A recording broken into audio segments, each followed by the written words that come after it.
Я не думала, що коли-небудь буде цей момент, що я буду записувати такі відео, але я ненавиджу цю війну.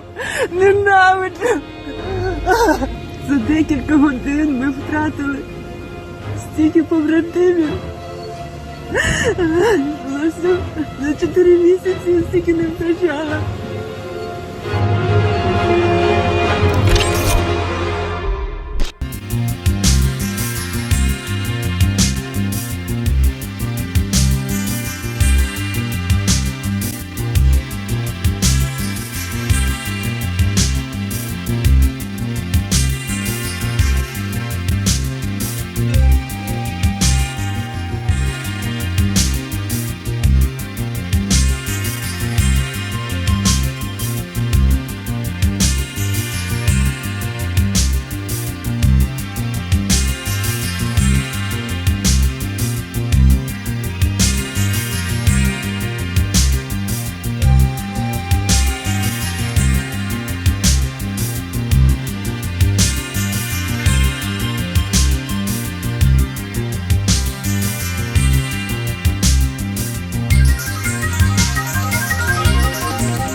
Well, hello, that's me again. Today is July 1st, 2026. As you can see yourself, I'm back to my traditional, if you wish, old setup, and I'm actually very happy about it because I am being thrown around the house constantly, from office, to dining room, to living room, to what have you, and so I said, okay, I had enough. Let's start and go back to my, good old traditional ways.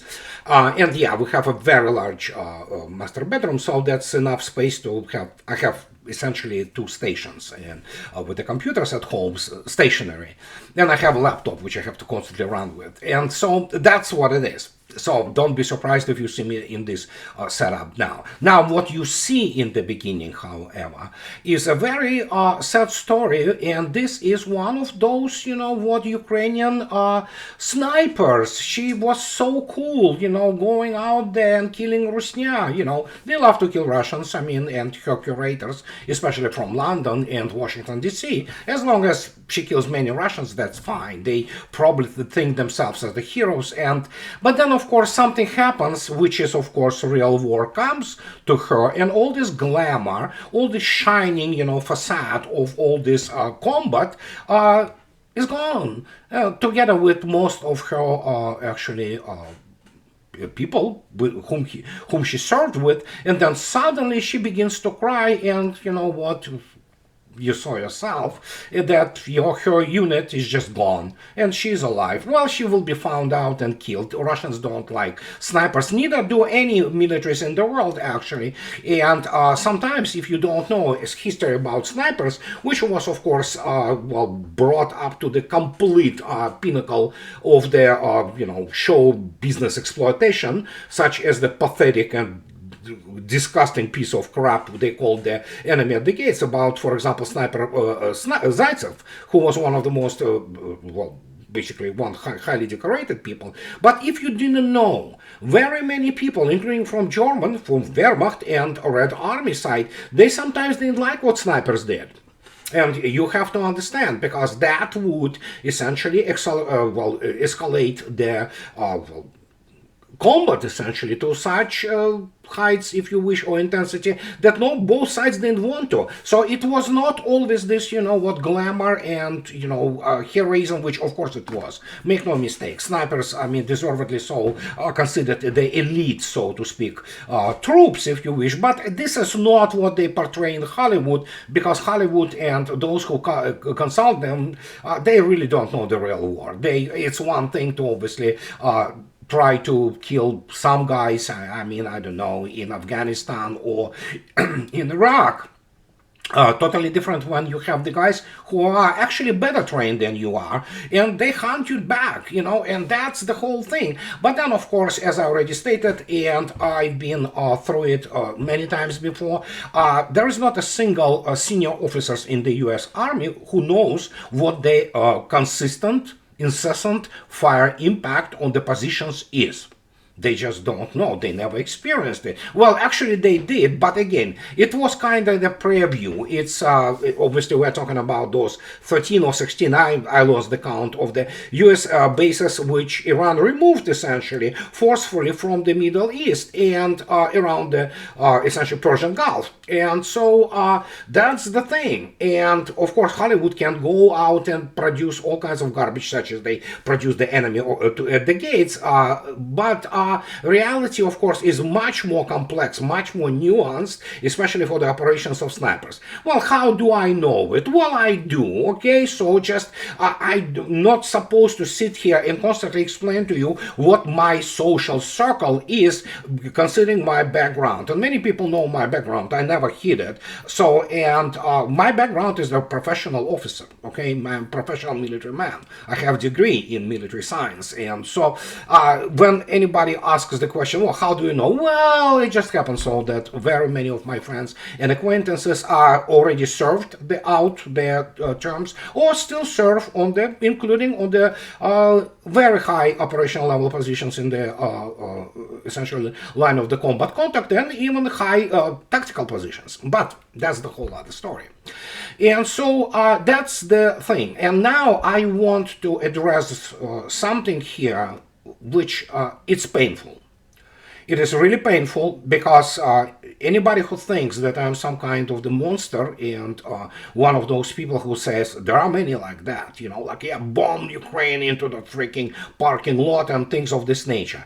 Here's the video of the kindergarten teacher holding the girl. It's from Ukraine. She is Ukrainian. They speak Ukrainian.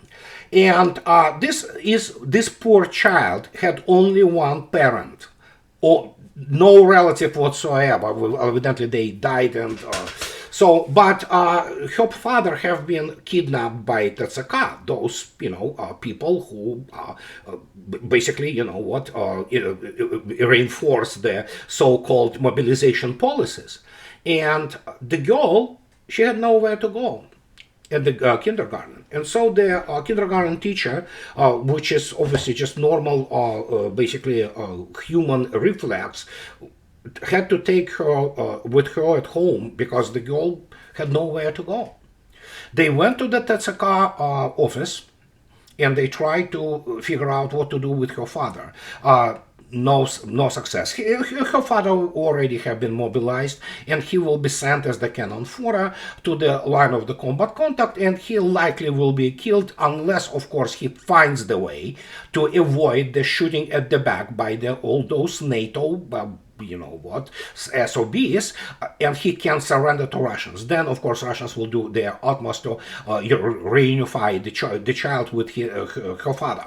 But that remains to be seen, and obviously I will try to keep their, so to speak, my entire focus, if it's possible at all, on this situation. But that brings us to the point that whenever I say that most people who are whatever, Pentagon, London, Washington, D.C., they are war criminals. I mean it. This is not figure of speech. This is not hyperbole. These are the people who forced the killing of the 2.4 million Ukrainian men, which was the suicide by the cop. And now those cowards who only care about their political and military careers and who are extremely unqualified and extremely incompetent in terms of their, well, whatever it goes, grand strategy or military science and ability to conduct their operational planning, they did that. They want to go out and, tell themselves while lying in bed trying to get to sleep that they had nothing to do with this. No, you do. You are the ones who trained this cannon fodder. You are the ones who implemented those policies. Go back, listen to all those clowns such as Petraeus or Kellogg or a bunch of the cretins from the Ministry of Defense of United Kingdom. What did they want? Including under the, basically, not orders, but under the guidelines of the political, elite, if you wish. They're not elite, they're scumbags. Well, I can tell you one thing. They wanted to fight to the last Ukrainian.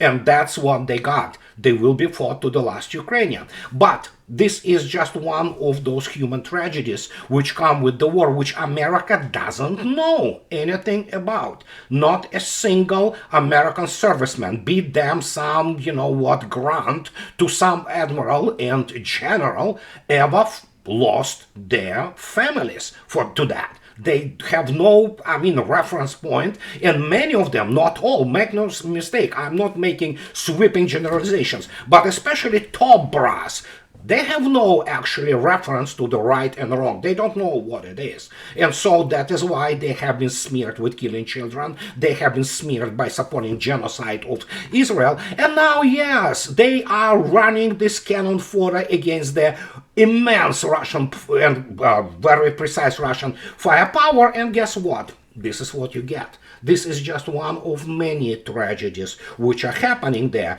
But that brings us to the whole other, well, basically can of worms, where you have to explain what to do with Ukraine. And again, you have to understand, average American politician from Washington, D.C. is actually the person who doesn't know right from wrong. These are people utterly corrupt, and they really, you have to be either sociopath or psychopath to go into the modern politics. And this is what we have. And as the result, if, for example, we talk at how they suffer, how they try to cover up the catastrophe on the front. So let me tell you, well, let me show you something. We have, oh my God, Leon Panetta. Oh yeah, the guy, he is actually a lawyer and degree in nothing, which is political science. Look what he says.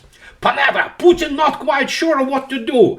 After Ukraine drone strike Moscow, former defense secretary, he was also CIA guy. I don't know, these other, swamp creatures who won't know anything but how to navigate the bureaucratic, basically, recesses of the American politics. But he said Putin is not quite sure what to do. Well, how does Panetta know that? Well, obviously his CIA, whatever he was commanded and being director of, they have no clue. They are unqualified, essentially. And those people who are qualified are not allowed anywhere near basically their narratives and levels of power. And so, well, I can tell Mr. Panetta that actually Putin knows extremely well what to do, and but Panetta will not understand this because he has no qualifications of the real statesman. He was basically Obama's and Clinton's bureaucrat with zero actually background in either intelligence or, for that matter, military. But yeah, he thinks that somehow, Russians are intimidated by those strikes. No, they are not. And you can go to our good friend Larry Johnson, who has all his contacts in Moscow. Forget about me. I can always, but don't forget, I am keenly aware of an extreme vulnerability of my position, because I can always be accused of being, Russian biased or something like that, which to a certain degree could be true. But the point is, go to Larry Johnson, go to Scott Ritter, go to all our friends you know about first, the actually issues of the deficit of the gasoline in some localities have been addressed, and you can listen and read what they say about what is going on. They don't understand. Panetta or those CIA director or chairman of the Joint Chiefs of Staff or commanders in CENTCOM, what have you, they have no clue about what national actually sustainability and ability to withstand real war, which none of them ever experienced. So they don't understand it. They are lost in this cultural, military, doctrinal, what have you, military science, what can I say, universe, if you wish. And they believe all those things because the only thing they ever did was a good, a profound narrative about the finest fighting force in history. But it's not, it never was, and with the exception of the US Navy in the 20th century, and pretty much it's not going to be anymore. But many people, those people have to kind of cope with this. And so they go out, spreading all this garbage about how the Russians are suffering. And there is a certain degree, obviously, of their discomfort, if you wish. But reality is, you have to keep in mind that if we go, for example, to our losses, this is the tally from yesterday. As you can see yourself, 806 drones have been intercepted. These are numbers beyond the comprehension, as I already stated. Give me any kind of the air defense specialist, if they have any, really, or the guy who knows how to push buttons on some Patriot PAC-3. So give me any of them. They wouldn't even understand how you can shoot down 806 drones. But yeah, Russians do, and that is why Leon Panetta have to go out and lie, as always. That's what they do. They lie, because Leon Panetta is pipsqueak, really, I mean, compared to people who run Russia. But yeah, they try to kind of measure up, but they have no background, they have no experience, they only know how to promote their political careers. And so that was yesterday. Now we're going for today. These are the armed forces of Ukraine losses today. As you can see, so pretty much standard. So fewer drones shut down because fewer have been launched, and yeah, the pulverization of the whatever is left of the armed forces of Ukraine continues. If you can take a look, it's not just that it's happening all over the place. Kharkov, it happens. Russians are using new types of drones, including the drones which are the Geranium 5, which are jet-powered, and for all intents and purposes have become inexpensive and very precise 1,000-kilometer range, actually, drone. Which is in reality, they have become the actually cruise missile. That's what it is, and it just kills it. And Russians obviously obliterate pretty much all of the gas stations in the areas which they probably will take very soon. But so, if in order for us to understand what is going on in basically around the whatever the Ukraine left of it. So we can go to our good friends, real military professionals, such as our good friends Marat Khairulin and Colonel Popov. And here is yesterday's map. And again, keep in mind, it is yesterday's map, but most likely actually some of the things which are happening depicted in this map already happened. So as you can see yourself, this is some parts of the Kharkov's operational axis. And as you can see yourself, and especially at Rubtsi, oh my God, 5,000 of those Ukrainian soldiers are now caught in Rubtsi. As you can see yourself, you can see this pincer movement, and yes, they are right now in the operational envelopment.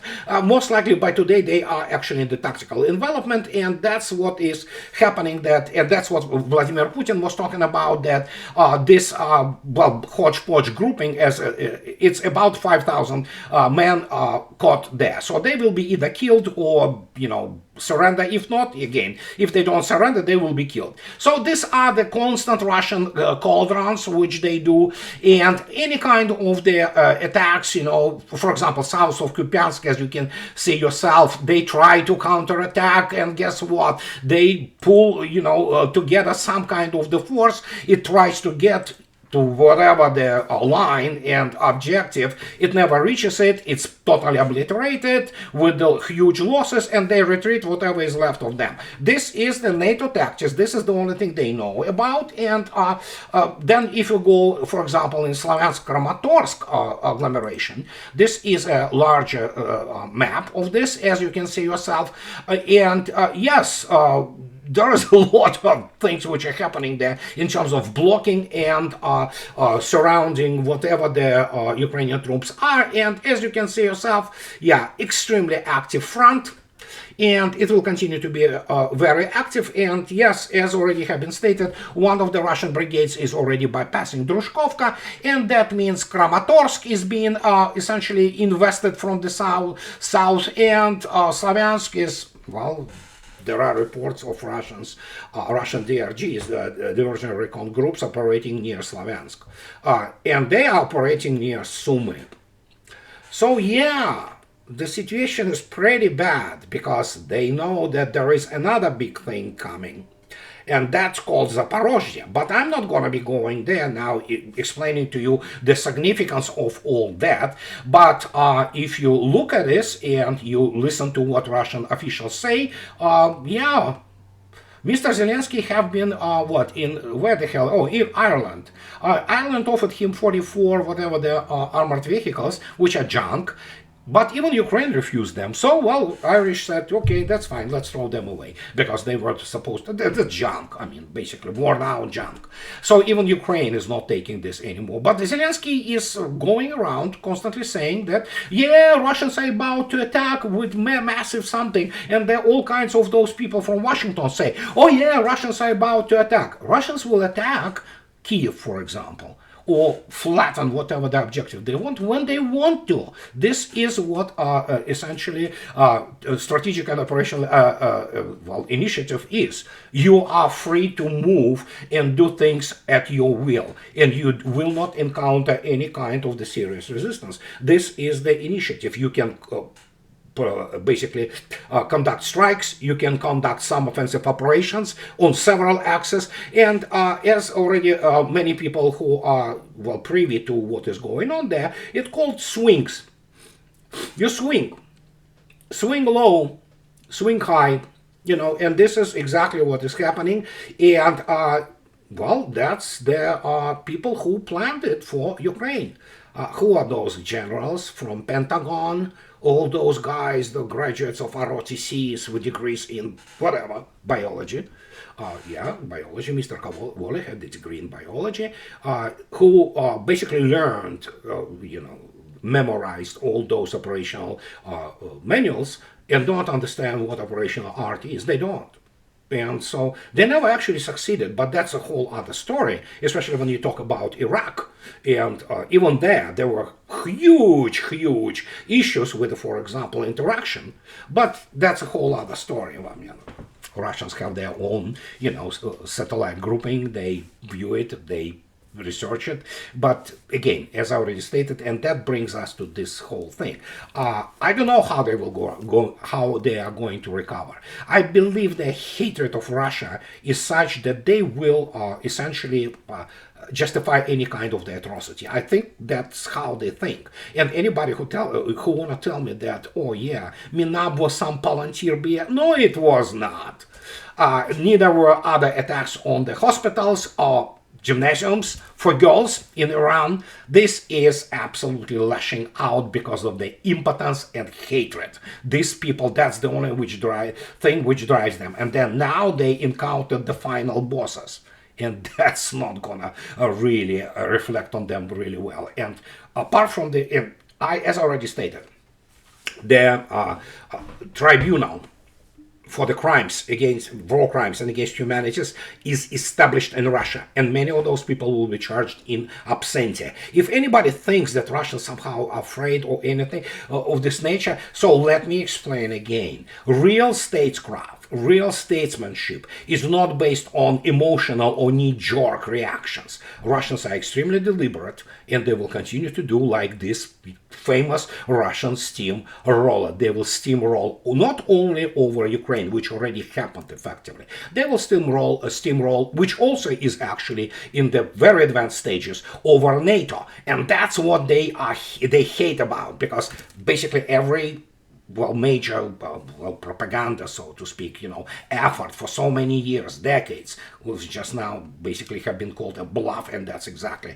what it is. But it's not just all of that you see those, annihilation of the troops of Ukraine and things like that. And of course, yes, this is war. Your fathers, mothers are dying. I mean, because they decided that for some reason they are good, and they are, basically are awaited in this, Mr. Borrell's garden in Europe, especially in Europe. Well, they're not. So, and, now they are paying the price together with these creeps. Oh, look at that. Oh, yeah, France, yeah. So they called him Jean-Luc Mélenchon, targeted by a complaint for glorifying terrorism after his remarks on October 7th. Well, I mean, Mélenchon is a low-life political prostitute in France. They all are. And so there are no normal people in the political life of France. But so he talks about that, obviously, he was targeted because of his, he called for some reason radical left. He's not radical left. He is actually the, neoliberal globalist shill, and what can I say? But at least he uses all those talking points to promote himself, because he's running for the presidency of this declining country, which is France, which not gonna recover. And there is another very interesting thing which is happening there in terms of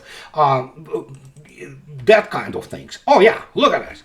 Presidential election 2026. We must form an anti-fascist front. Philippe Poitou and the NPA renounce a candidacy and rally to Jean-Luc Mélenchon. What does it mean, anti-fascist, in Europe?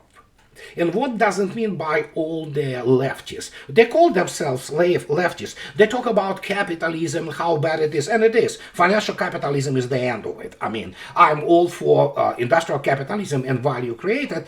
Financial capitalism doesn't create anything, really. But except for the, obviously, bubbles and the situation which we all observe now across the Western world. But the problem is, this is what has to be understood.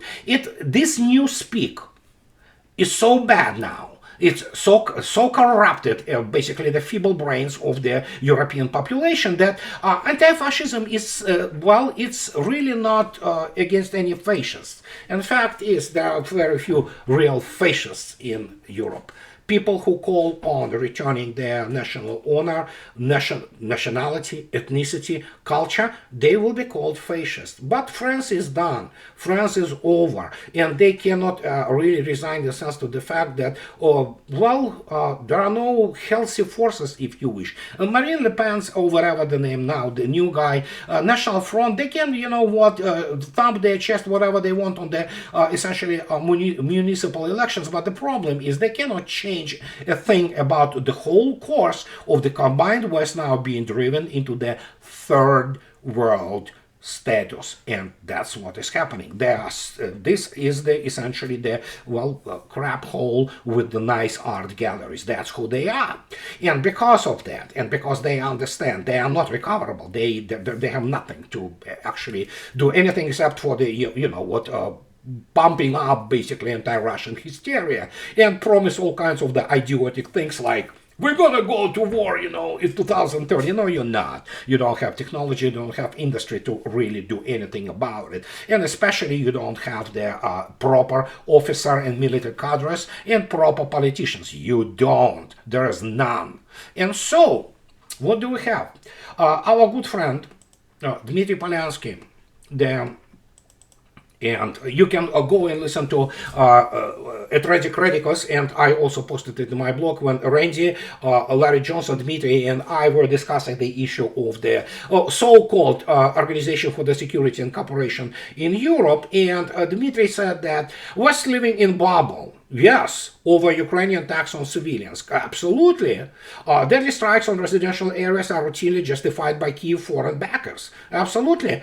Because they are cowards. They cannot go out. Well, the United States already got the taste of it when it actually went into, toe-to-toe with the power much smaller than Russia in military, economic, and other terms. But even that, it ended up badly. But now, Western governments and media are trapped in a bubble of lies where Ukrainian attacks on civilians are automatically framed as the legitimate defense. Russian ambassador to the Organization of the Security and Cooperation in Europe, Dmitry Polyansky, stated, yes, we discuss it all the time, and let me tell you, that's why I'm talking about essentially this fact that Western media are complicit. They are war criminals.